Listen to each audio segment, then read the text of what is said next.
हमने कक्षा 10 का पाठ 3 राष्ट्रस्य गौरव पाठ पढ़ा, अनुवाद और भावार्थ जाना।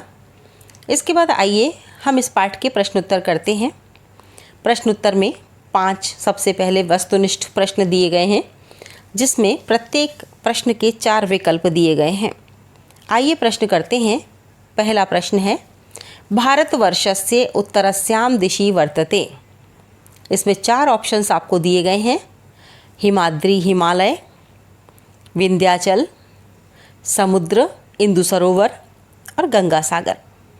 तो भारतस्य उत्तरस्यां दिशि, उत्तर दिशा में क्या है? तो स्पष्ट है कि हिमालय पर्वत है, तो उत्तर होगा अ, हिमाद्री हिमालय। दूसरा है, गायन्ति देवाः किल गीतकानि इत्ययं श्लोकः कस्मात् ग्रन्थात् उद्धृतः। यह श्लोक किस ग्रंथ से लिया गया है? 4 ऑप्शन है आपके पास, विष्णु पुराण, ऋग्वेदात, रामायणात और वहत्राति पुराणात। तो इसमें जो उत्तर होगा आपका वो भी अ है, विष्णु पुराणात। तीसरा प्रश्न है, अपि स्वर्णमयी लंका इत्यादौ कह कम प्रतिब्रूते। अपि स्वर्णमयी लंका न मे लक्ष्मण रोचते जननी जन्मभूमिश्च स्वर्गादपि गरीयसी। इस श्लोक का हवाला दिया गया है और कहा गया है कि यह किसने किसको कहा। तो इसमें 4 ऑप्शन, लक्ष्मण है रामं प्रति, राम है लक्ष्मणं प्रति, राम है हनुमंतं प्रति, राम लक्ष्मणौ सीतां प्रति। तो ये हमें पता है कि भगवान राम ने लक्ष्मण जी को कहे थे ये वाक्य। तो इसका उत्तर होगा आ, राम है लक्ष्मणं प्रति। अब चौथा प्रश्न आता है, समान संस्कृति मतां जनानां पितृपुण्यभू किम निगद्यते। 4 ऑप्शंस, पहला है एकम राष्ट्रम, दूसरा है एकम राज्यम, तीसरा है एको भूखंड और चौथा है पितृभू पुण्यभू च। तो इस चौथे का जो उत्तर है वो है अ, एकम राष्ट्रम।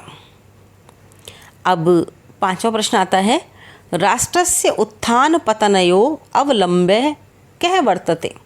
राष्ट्र के उत्थान पतन का सहारा क्या है या अवलंब क्या है? 4 उत्तर हैं यहाँ पर, राष्ट्रस्य शत्रवः, राष्ट्रीयः, अराष्ट्रीयः और राष्ट्रस्य मित्राणि। तो देखिए, राष्ट्र की उन्नति और राष्ट्र की अवनति वहाँ रहने वाले लोगों से होती है। तो अराष्ट्रीय भी नहीं आएगा, राष्ट्रस्य मित्राणि भी नहीं आएगा, राष्ट्रस्य शत्रवः भी नहीं आएगा। उत्तर आपका आएगा आ, राष्ट्रीयः। अब है लघुत्रात्मक प्रश्न। प्रश्न पहला, अधोलिखित प्रश्नानाम उत्तराणि दीयन्ताम्। निम्नलिखित प्रश्नों के उत्तर दीजिए। क है, भारते जन्म लब्ध्वा अपि यो जनः सत्कर्म पराङ्मुखः भवति स किम त्यक्त्वा किम प्राप्तुम इच्छति। कि भारत में जन्म लेकर जो व्यक्ति सत्कर्म से विमुख हो जाता है वो क्या छोड़कर क्या प्राप्त करने की इच्छा करता है? तो वह अमृत कलश को छोड़कर विष भांड प्राप्त करने की इच्छा करता है। तो हम उत्तर क्या लिखेंगे? भारते जन्म लब्ध्वा अपि यो जनः सत्कर्म पराङ्मुखः भवति स पीयूष कलशं त्यक्त्वा विष कलशं प्राप्तुम इच्छति। अर्थात भारत में जन्म लेकर जो व्यक्ति सत्कर्म विमुख होता है वह अमृत घट को त्याग कर विष कुंभ प्राप्त करना चाहता है। प्रश्न दूसरा है, ख, विद्याया प्रकार द्वयम किम अस्ति। विद्या के 2 प्रकार कौन से हैं? हमने पहले ही पढ़ लिए थे, शस्त्र विद्या शास्त्र विद्या च। तो इसका हम उत्तर लिखेंगे, विद्याया प्रकार द्वयम अस्ति शस्त्र विद्या शास्त्र विद्या च। यानी विद्या के 2 प्रकार हैं, शस्त्र विद्या और शास्त्र विद्या। अब आ जाता है ग, तीसरा प्रश्न, पृथिव्यां सर्वमानवा स्व स्व चरित्रं कस्य सकाशात् शिक्षरेण। पृथिव्यां सर्वमानवा स्वयं स्वयं चरित्रं सकाशात शिक्षरेन, पृथ्वी पर सभी मानव अपने अपने चरित्र की शिक्षा किससे ग्रहण करते हैं? तो इसका उत्तर होगा पृथिव्याम सर्व मानवा स्व स्व चरित्रम एतद्देश प्रसूतस्य सकाशात शिक्षरेन, यानी पृथ्वी पर सभी मानव अपने अपने चरित्र की शिक्षा इस देश में जन्मे लोगों से लेते हैं। तो देखिए हम इस देश में जन्मे हैं, कितनी महान बात है कि हमारे चरित्र से लोग शिक्षा लेते हैं। अब अगला प्रश्न आता है स्वर्गादपि का गरीयसी, तो उत्तर आएगा जननी जन्मभूमिश्च स्वर्गादपि गरीयसी, यानी जन्म देने वाली माता और जन्मभूमि स्वर्ग से भी महान होती है। अब पांचवा प्रश्न है कया बिना स्वनिकटस्थम अपि राष्ट्रम जना न पश्यन्ति, अर्थात किसके बिना अपने समीप राष्ट्र को भी लोग नहीं देख पाते हैं? तो उत्तर होगा राष्ट्र दृष्टया, राष्ट्र की दृष्टि के बिना, स्वनिकटस्थमपि राष्ट्रम जना न पश्यन्ति, राष्ट्र दृष्टि के बिना अपने समीप स्थित राष्ट्र को भी लोग नहीं देखते हैं। अब अन्य प्रश्न है राष्ट्रे कस्य स्वत्वं न भवितुं शक्नोमि, राष्ट्रे कस्य स्वत्वं न भवितुं शक्नोति, राष्ट्र पर किसका स्वामित्व नहीं हो सकता? उत्तर होगा पितृभूत्वं पुण्यभूत्वं द्वयं यस्य न विद्यते तस्य राष्ट्रे स्वत्वं न भवितुं शक्नोति, पिता की भूमि और पुण्य भूमि का ये जो दो भाव जिसके अंदर नहीं है, राष्ट्र पर उसका स्वामित्व नहीं हो सकता। इसमें अंतिम प्रश्न है शास्त्र चर्चा कदा प्रवर्तते, शास्त्र चर्चा कब होती है? उत्तर है यदा राष्ट्रम शस्त्रेण सुरक्षितं भवति तदा शास्त्र चर्चा प्रवर्तते, जब राष्ट्र शस्त्र से सुरक्षित होता है तब शास्त्र चर्चा होती है। अब आते हैं प्रश्न नंबर 2। इसमें 2 खंड दे रखे हैं आपको, जिन खंडों का आपको आपस में मिलान करना है, यानी खंड क में जो शब्द दे रखे हैं उनका मिलान आपको खंड ख के शब्दों से करना है। तो इसमें दे रखा है भारतम, तो भारतम के साथ क्या आएगा? भारती। राष्ट्रम, राष्ट्रम के साथ आएगा राष्ट्रीय। विद्या, विद्या के आगे लिखा जाएगा शस्त्रम शास्त्रम च। हिमालय है, हिमालय के आगे हिमाद्री ही आएगा, क्योंकि हिमाद्री हिमालय को कहते हैं। यावती, यावती के साथ आएगा तावती, क्योंकि ये अव्यय शब्द है। यावती के साथ हमेशा तावती आता है। यस्य के साथ आएगा तस्य, यस्य तस्य। तो ये कॉलम मिलान है, खंड मिलान है, बहुत ही सरल होता है। इसमें पक्के नंबर होते हैं आपको, तो पक्के पक्के आप इसको याद कर लीजिए। अब इसके बाद है विलोम पद आपको लिखना है, विलोम शब्द लिखना है। पहला शब्द दे रखा है उत्तरम, तो विलोम शब्द हो जाएगा दक्षिणम। दूसरा शब्द है लघीयसी, तो उत्तर हो जाएगा गरीयसी। अप्राप्य का उत्तर हो जाएगा संप्राप्य। उत्थान का हो जाएगा पतन। मरणम का हो जाएगा जन्म। अनवलंब्य का हो जाएगा लब्धवा। आवृत्य, अनावृत्य का हो जाएगा आवृत्य। तो इस प्रकार से विलोम शब्द हो जाएंगे। जिस प्रकार से आप हिंदी में लिखते हैं उसी प्रकार से संस्कृत में भी विलोम शब्द आते हैं। अब है चौथा कि ये जो निम्न वाक्यों में जो मोटे पदों में जो शब्द दे रखे हैं उन पर आधारित प्रश्न निर्माण कीजिए, यानी प्रश्न बनाइए। कुछ उत्तर आपको दिए हुए हैं, उनसे आपको प्रश्न बनाने हैं। हिमालयात समारभ्य इंदु सरोवरम यावत, तो इसका जो उत्तर है कस्मात समारभ्य इंदु सरोवरम यावत, क्योंकि हिमालयात के नीचे अंडरलाइन किया हुआ है, मोटे अक्षरों में हिमालयात लिखा हुआ है, तो उसी की जगह हम प्रश्न सूचक शब्द लिख देंगे कस्मात, और उत्तर हो जाएगा कस्मात समारभ्य इंदु सरोवरम यावत। दूसरा है धन्यास्तु ते संति, ते को अंडरलाइन किया गया है, तो उत्तर हो जाएगा धन्या के संति, धन्य कौन है। अब तीसरा प्रश्न है मैं न रोचते, मे को अंडरलाइन किया गया है। तो हम अगर प्रश्न पूछेंगे तो हम कहेंगे कस्मै न रोचते। चौथा है शस्त्रेण रक्षिते राष्ट्रे शास्त्र चर्चा प्रवर्तते। अब इसमें दोनों को अंडरलाइन किया गया है, शस्त्रेण को भी और शास्त्र चर्चा को भी। तो उत्तर हो जाएगा केन रक्षिते राष्ट्रे का प्रवर्तते। अब है पांचवा प्रश्न, जन्मभूमि स्वर्गादपि गरीयसी। जन्मभूमि को अंडरलाइन किया गया है तो उत्तर होगा का स्वर्गादपि गरीयसी। अब निबंधात्मक प्रश्न है, भारतवर्षस्य भौगोलिक स्थितिं पठित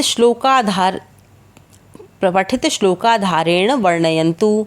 भारतवर्ष की भौगोलिक स्थिति को पढ़े हुए श्लोक के आधार पर वर्णन कीजिए, बताइए।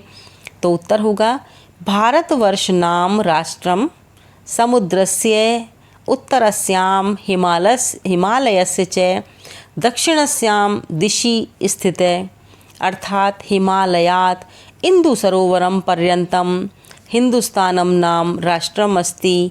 भारतवर्ष नाम का राष्ट्र समुद्र के उत्तर में और हिमालय के दक्षिण में स्थित है, अर्थात हिमालय से हिंद महासागर तक हिंदुस्तान नाम का राष्ट्र स्थित है। अब दूसरा प्रश्न, पठित श्लोकम आधृत्य राष्ट्रस्य परिभाषां लिखन्तु। पठित श्लोक के आधार पर राष्ट्र की परिभाषा लिखें। तो उत्तर लिखेंगे समान संस्कृतिं मितां यावती पितृपुण्यभू भवति तावती भुवम् आवृत्य राष्ट्रमेकं कथ्यते। समान संस्कृति वालों की जिनकी पितृभूमि है उतनी भूमि को राष्ट्रभूमि कहते हैं। तीसरा श्लोक है, एतद् देश प्रसूतस्य सर्वमानवा इति पद्यम हिंदी भाषायाम अनुद्यताम। कि इस पद का हिंदी भाषा में अनुवाद करें। तो अनुवाद हमने आपको बता ही रखा है, अनुवाद आप उसमें से देखकर कर लें। अब है प्रश्न नंबर 4, भारतवर्षस्य प्रशंसायाम एकम पद्यम लिख्यताम। भारतवर्ष की प्रशंसा में एक पद्य लिखिए, कोई सा भी लिखिए। तो इसमें आप ये भी पद्य लिख सकते हैं कि अपि स्वर्णमयी लंका न मे लक्ष्मण रोचते, जननी जन्मभूमिश्च स्वर्गादपि गरीयसी।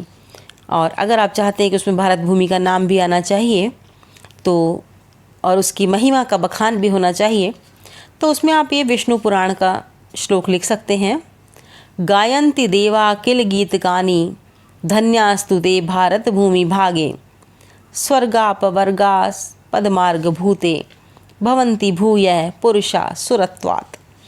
और या फिर लिख सकते हैं, हिमालयात् समारभ्य यावत् इंदु सरोवरम तम देव निर्मितम देशम हिंदुस्तानम प्रचक्षते। तो इस प्रकार से कोई भी श्लोक आप इसमें लिख सकते हैं। इसके बाद आता है व्याकरण संबंधी कुछ प्रश्न, जिसमें दिए हुए हैं कि संधि विच्छेद कीजिए और संधि का नाम लिखिए। पद दे रखा है चैव, तो संधि विच्छेद होगा च प्लस एव। संधि है वृद्धि संधि, क्योंकि ए को ऐ हो गया इसमें। दूसरा शब्द है धन्यास्तु, धन्या प्लस तु, ये विसर्ग संधि हो गई, क्योंकि धन्या के आगे विसर्ग लगा हुआ है। प्रथम शब्द के आगे विसर्ग होता है तो विसर्ग संधि होती है। तीसरा शब्द है भवत सर्वदा, भवतः प्लस सर्वदा, इसमें भी विसर्ग लगा हुआ है, विसर्ग संधि हो गई। जन्मभूमिश्च, अब जन्मभूमि प्लस च, इसमें भी विसर्ग है, विसर्ग संधि हो गई। प्रश्न नंबर 2, निम्नलिखितेषु पदेषु प्रत्यय निर्देश करणीय है। निम्नलिखित पदों में प्रत्यय निर्देश कीजिए, यानी प्रत्यय बताइए। उत्तर लिखेंगे हम पितृभूत्वम, तो इसको प्रकृति प्रत्यय हमें अलग करना है, तो प्रत्यय हम अलग करेंगे। पितृभू प्लस त्वय, इसमें त्वय प्रत्यय होगा। अब पुण्य भूत्वम, इसमें भी पुण्य भू प्लस त्वय। स्वत्वम, इसमें भी स्व प्लस त्वय। शिक्षणीया, इसमें शिक्ष शब्द हो जाएगा और अनियर प्रत्यय हो जाएगा। आवृत्य, आ उपसर्ग, वृत धातु और ल्यप प्रत्यय। भवितुम, भू धातु, तुमन प्रत्यय। अवलंब्य, अव प्लस लंब प्लस ल्यप प्रत्यय, ल्यप में यह शेष बचेगा। अब आ गया हित्वा, हा प्लस त्वा। अब शब्द है गरीयसी, गुरु, ई सुन प्रत्यय है इसमें, गरीयस प्लस ई यानी गरीयसी बन जाएगा। तो इसमें गुरु प्लस ई सुन प्रत्यय है, इसे याद ही आपको करना पड़ेगा क्योंकि थोड़ा सा कठिन है। अब अंतिम शब्द है संस्कृति, संस्कृतिम ताम, तो संस्कृति मतुप प्रत्यय इसमें लगेगा। अब तीसरा है अधोलिखिता नाम समस्त पदानाम समास विग्रह करणीय। समास विग्रह से संबंधित प्रश्न है, निम्नलिखित समस्त पदों का समास विग्रह कीजिए। समस्त पद दे रखा है हिमाद्री, तो हिमस्य अद्रि विग्रह हो जाएगा इसका। दूसरा शब्द है देव निर्मितम, देवै निर्मितम। विश्व भाण्डम, विषस्य भाण्डम। उत्थान पतने, उत्थानम च पतनम च। शास्त्र चर्चा, शास्त्राणाम चर्चा। तो ये थे इसके कुछ प्रश्न। इसके अलावा एक और प्रश्न की मैं यहाँ चर्चा करना चाहूँगी। निम्नोक्तेषु एकेकम पदम आश्रित्य वाक्य निर्माणम कुरु। इसमें वाक्य निर्माण करना है, आपको पद दे रखा है। जैसे यत्र शब्द है तो हम वाक्य बनाएंगे, यत्र स पठति तत्रैव अहम पठामि, जहाँ वह पढ़ता है वहीं मैं भी पढ़ता हूँ। दूसरा शब्द है गायन्ति, ता गीतम गायन्ति। या आप किताब का पूरा वाक्य लिख सकते हैं, गायन्ति देवा किल गीत गानी। आगे आता है चरित्रम, वाक्य बनाएंगे, तस्य चरित्रम उज्ज्वलम अस्ति। फिर है बिना, न सुखम धनम विना। फिर है रोचते, मह्यम दुग्धम रोचते, मह्यम मोदकम रोचते, कुछ भी बना सकते हैं। संप्राप्य, वाक्य बनाएंगे, जना धनम संप्राप्य प्रसन्ना भवन्ति। अब है यावती, यावती से बनाएंगे, यावती पितृभूमि तावत राष्ट्रम। तो ये हो गए। अब कर्मवाच्य और कर्तृवाच्य, ये हमें वाक्य देखने। इसमें पहला है देवै भारतस्य गीतानि गीयन्ते। तो हम बनाएंगे देवा भारतस्य गीतानि गायन्ति। सज्जनेन धेनु रक्षते, सज्जने धेनु रक्षति। वाक्य है अस्माभि देशे प्रणम्यते, वयम देशम प्रणमामः। सामान्य सा सरल वाक्य बन जाएगा।